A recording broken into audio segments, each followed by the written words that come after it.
All right, so I got my press all fixed, and I'm going to show you my method for checking valve springs. Using mostly stuff you might have if you already have a press. You do need a calibration spring though, but that's pretty much it. So this is critical. You need one of these calibration springs to check the accuracy of your methods, right? I've got this Crower low pressure spring. These are about 20-25 bucks depending on where you pick them up from, and it comes with a chart to tell you exactly what your spring pressure should be at the different compression heights. And you also you need a valve spring mic really to check your installed height and for setting up. I don't know where I put, oh, here's mine. So you'll check your installed height in the head, which I did, and I've came up with 1.765 inches. Check both ends of the heads. It's good to check some in between, but it's pretty consistent. 1.765.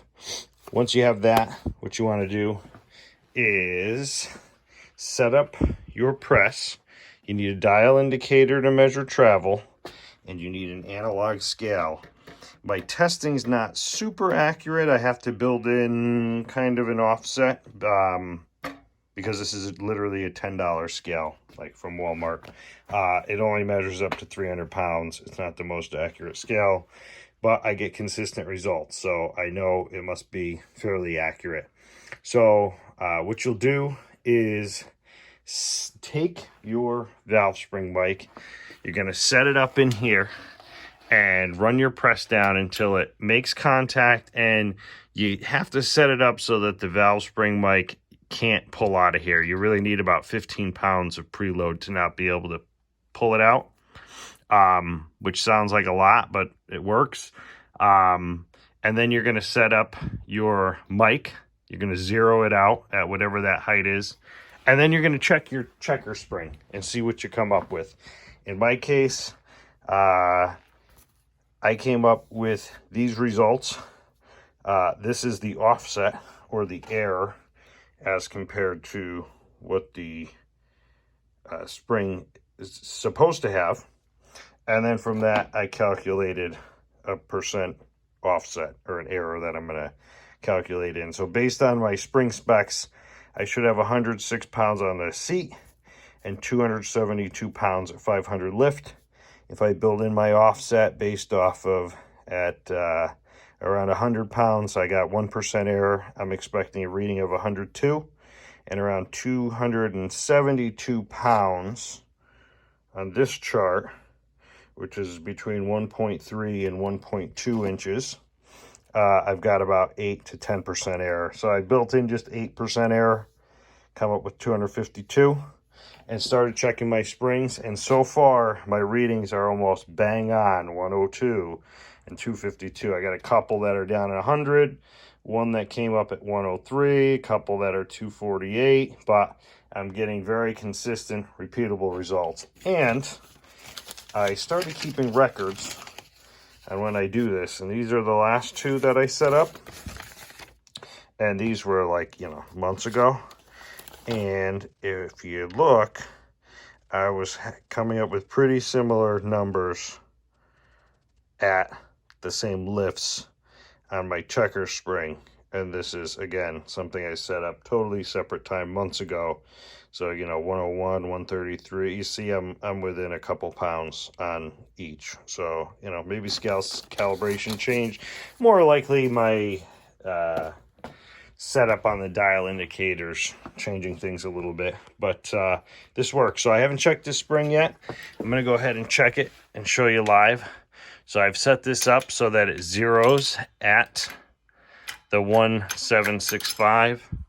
You want your spring fairly centered on the press, and we're just going to run this down.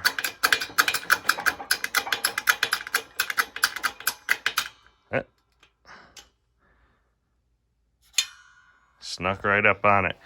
And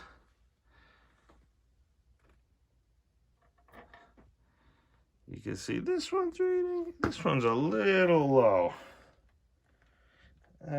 looks like about 98. And the reason that I am checking these springs is going through the LT1 that was supposedly blown, that came out of the Trans Am. I don't see anything really wrong with it. The oil looked fine when I drained it. Pulled all the rod caps. The bearings are worn. I wouldn't put them back in there, but none are spun or bad. Check the main bearing, same thing. I don't know if it just had low oil pressure or what, but one thing I thought is it has the LT4 hot cam in it. It had what appeared to be the GM Performance Part springs, which these are after checking them. And one thought I had was maybe the car had a high RPM misfire. The springs were considered by many to be marginal when they were new, right? 100 pounds on the seat and 275 open, basically. So I'm just going through and checking the springs, making sure there weren't a couple dead springs causing a high RPM misfire. We'll make sure that's not the case. You know, if you're setting up a motor that's got 600-700 pound spring pressure, invest in a better setup, or, you know, have someone else measure them for you. By the way, I have checked 4 or 5 sets of springs on here. I guess I didn't have them all checked at the machine shop, but I had 3 different sets checked at the machine shop to see if this really worked, and I came up with results that were within 5 pounds on the seat and open with what my machine shop got. So it does work. If you got a scale, just buy the checker spring for 20-25 bucks, and you know, I'm sure you got a dial indicator. If you have one of these presses, this will work for you. One day I'll buy one of those $80 or $90 tools that go in the vise, but I've read that those aren't that accurate anyway. So this seems